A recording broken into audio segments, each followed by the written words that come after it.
আমাদের হিরো তো একদম ফাটিয়ে দিয়েছে, একদম ফাটিয়ে দিয়েছে। আর সবচেয়ে বেটার কাকে লেগেছে অভিনয়ের দিক থেকে তো চঞ্চল চৌধুরী, মানে তার তো কোনো কথাই হবে না, মানে ও আসার পরে সিনেমা আরো ফুটে উঠেছে। তারপরে আমাদের হিরো, মানে তার আসলে তুলনা নেই। শাকিব খান ইজ শাকিব খান। আসলে অনেকে অনেক কথা বলে থাকেন যে বাংলাদেশে হ্যাঁ, তার আগের কাজগুলো ওরকম ছিল জন্য ওরকম কথা হতো, কিন্তু আমার মানে এই কাজটা তার দেখার পরে মানে সত্যি মনে হচ্ছে যে ও সত্যি বাংলাদেশের একটা হিরো। আমার সেটা মনে করে আসলে সত্যি খুব গর্ব হচ্ছে। ছবির নকল না, আসলে এখন আসলে স্টোরি হইতে হইতে স্টোরিগুলো এরকম হয়ে গেছে, একটার সাথে একটা আসলে মিসম্যাচ হয়ে যায়। সবকিছু গট টুগেদার মানে একসাথে করে খুবই ভালো হয়েছে, খুবই ভালো ছিল।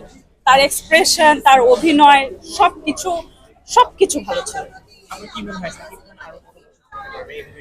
এইটা আসলে বলা যায় না, কিন্তু তবে এরকম কাজ দিতে থাকলে তাও সেও দেখা গেল একসময় রজনীকান্ত ওদের মতো অনেক সময় ধরে আসলে রাজত্ব করতে পারবে। হ্যাঁ, অবশ্যই অবশ্যই এরকম ছবি দিলে কে দেখতে আসবে না। আমি আমার ফ্যামিলি নিয়ে মনে হয় কত বছর পরে আসলে সিনেমা দেখতে আসছি আসলে ঠিক নাই, বাসায় সিনেমা বেশি দেখা হয়।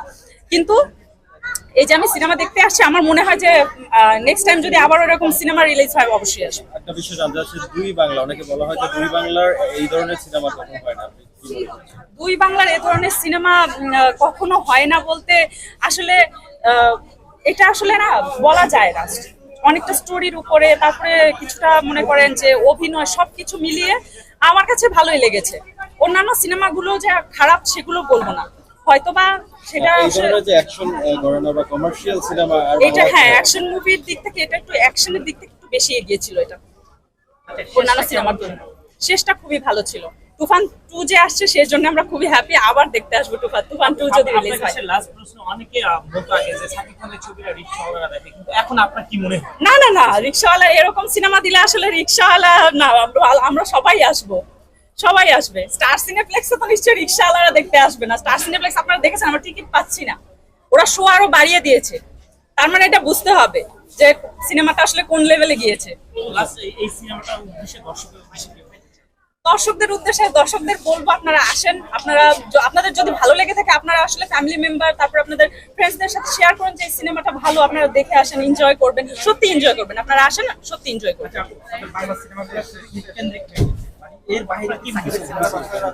ঈদ কেন্দ্রিক বলে না, ঈদটা তো আমাদের দেশে, সারা দেশের জন্য একটা মনে করেন যে ইভেন্টের মতো। ঈদের সময় রিলিজ হওয়া বা অন্য সময় ঈদের সময় রিলিজ হলে সেটা মানুষের জন্য দেখতে সুবিধা হয়, কারণ সবার ছুটি থাকে, সবাই একটা ফ্যামিলি টাইম স্পেন্ড করতে পারে। That's all.